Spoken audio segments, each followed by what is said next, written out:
Court ಮೆಟ್ಟಲೇರಿದ Anushree ಮತ್ತು ರೋಹನ್. ಹೌದು ಸ್ನೇಹಿತರೆ, ಅನುಶ್ರೀ ಮತ್ತು ರೋಹನ್ ಈಗ ಕೋರ್ಟ್ ಮೆಟ್ಟಲೇರಿದ್ದಾರೆ. ಹೌದು, ಮೊನ್ನೆ ಅಷ್ಟೇ ಮದುವೆಯಾದ ಆಂಕರ್ ಅನುಶ್ರೀ ಹಾಗೆ ಉದ್ಯಮಿ ಆದಂತಹ ರೋಷನ್ ರವರು ಒಂದು ಕೋರ್ಟ್ ಮೆಟ್ಟಲನ್ನ ಹತ್ತಿದ್ದಾರೆ.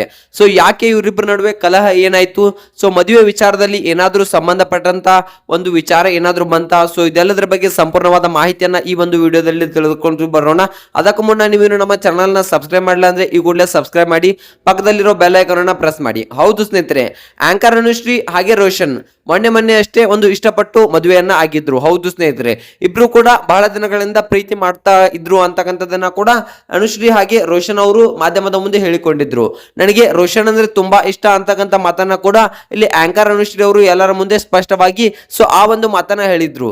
ಸೊ ಇಷ್ಟೆಲ್ಲ ಪ್ರೀತಿ ಇರುವಾಗ ಯಾಕೆ ಇಬ್ರು ದೂರ ಆಗ್ತಿದ್ದಾರೆ, ಸೊ ಅಷ್ಟಕ್ಕೂ ಇವರಿಬ್ಬರ ನಡುವೆ ಆಗಿದ್ದಾದ್ರೂ ಕಲಹ ಏನಾದ್ರೂ ಆಯ್ತಾ, ಸೊ ಇದೆಲ್ಲದ್ರ ಬಗ್ಗೆ ಸಂಪೂರ್ಣವಾಗಿ ತಿಳಿಸ್ಕೊಡ್ತಾ ಹೋಗ್ತೀನಿ.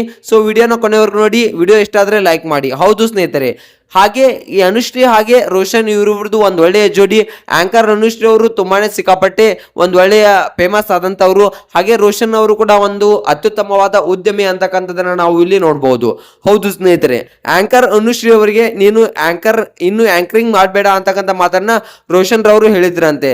ಸೊ ಅದಕ್ಕೆ ಅನುಶ್ರೀ ಅವರು ಏನ್ ಹೇಳಿದ್ರಪ್ಪ ಅಂತಂದ್ರೆ, ಖಂಡಿತವಾಗಿಯೂ ನಾನು ನನ್ನ ಒಂದು ಸಾಧನೆಯನ್ನ ಬಿಡಲ್ಲ, ಸೊ ನನ್ನ ಒಂದು ಕೆಲಸವನ್ನ ಬಿಡಲ್ಲ ಅಂತಕ್ಕಂಥ ಮಾತನ್ನ ಇಲ್ಲಿ ಆಂಕರ್ ಅನುಶ್ರೀ ಅವರು ಹೇಳಿದ್ರಂತೆ ರೋಷನ್ ಅವರಿಗೆ. ಹೌದು ಸ್ನೇಹಿತರೆ, ರೋಷನ್ ಅವರು ಇನ್ಮೇಲೆ ಬಿಟ್ಬಿಡು, ಮದುವೆ ಆಯ್ತು ನಮ್ದು, ಸೊ ನೀನು ಆಂಕರಿಂಗ್ ಅನ್ನ ಬಿಟ್ಬಿಡು ಅಂತಕ್ಕಂಥ ಮಾತನ್ನ ರೋಷನ್ ಅವರು ಹೇಳಿದಾಗ, ಸೊ ಆ ಒಂದು ಮಾತಿಗೆ ತಿರುಗಿ ಬಿದ್ದು ನಾನು ಆಂಕರಿಂಗ್ ಅನ್ನ ಬಿಡಲ್ಲ ಅಂತಕ್ಕಂಥ ಮಾತನ್ನ ಇಲ್ಲಿ ಆಂಕರ್ ಅನುಶ್ರೀ ಅವರು ಹೇಳಿದ್ರಂತೆ. ಸೊ ಆ ಕಾರಣಕ್ಕಾಗಿ ಏನಾದ್ರೂ ಕಲಹ ಆಯ್ತಾ ಅನ್ನೋದು ಕೂಡ ಇಲ್ಲಿ ಒಂದು ಚರ್ಚೆ ಆಗ್ತಾ ಇದೆ. ಹೌದು ಸ್ನೇಹಿತರೆ, ಯಾಕಂತಂದ್ರೆ ಆಂಕರಿಂಗ್ ಅನ್ನ ಬಿಡು ಅಂದ ತಕ್ಷಣ ಆಂಕರ್ ಅನುಶ್ರೀ ಅವರು ನನಗೆ ಆಂಕರಿಂಗ್ ಅನ್ನ ಬಿಡೋಕೆ ಆಗಲ್ಲ, ನಾನು ಇನ್ನಷ್ಟು ಸೊ ನನ್ನ ಚಾಪನ್ನ ಮೂಡಿಸಬೇಕು ಒಂದು ಕನ್ನಡ ಇಂಡಸ್ಟ್ರಿಯಲ್ಲಿ ಅಂತಕ್ಕಂಥ ಮಾತನ್ನ ಆಂಕರಿಂಗ್ ಅನುಶ್ರೀ ಅವರು ಹೇಳಿದ್ರಂತೆ. ಸೊ ಇದಕ್ಕೆ ರೋಷನ್ ಹಾಗೆ ಆಂಕರಿಂಗ್ ಅನುಶ್ರೀ ಅವರೊಡೆ ಒಂದು ಸಣ್ಣ ಜಗಳ ಆಗಿತ್ತಂತೆ.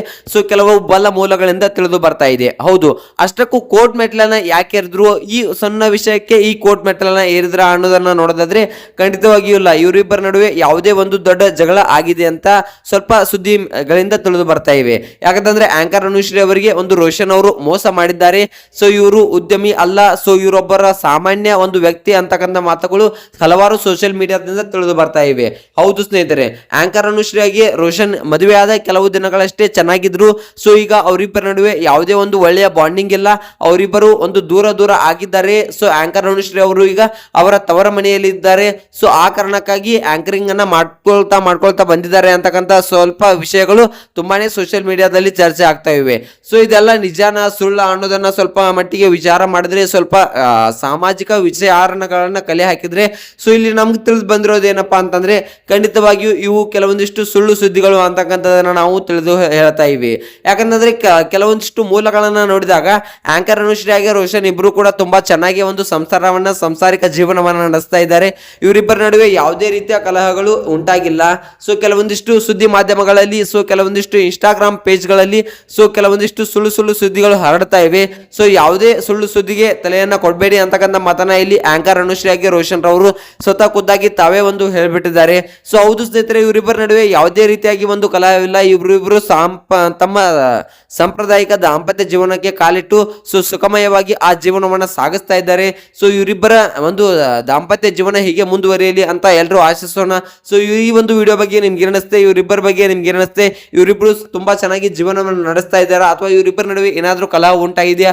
ಸೊ ಇದೆಲ್ಲದ್ರ ಬಗ್ಗೆ ನಿಮ್ಗೆ ಏನಿಸುತ್ತೆ ಅನ್ನೋದನ್ನ ಕಮೆಂಟ್ ಮಾಡಿ. ವಿಡಿಯೋ ಇಷ್ಟ ಆದ್ರೆ ಲೈಕ್ ಮಾಡಿ, ಶೇರ್ ಮಾಡಿ, ಈಗ ಸಬ್ಸ್ಕ್ರೈಬ್ ಮಾಡಿ. ಮತ್ತೆ ಮುಂದೆ ಸಿಗೋಣ.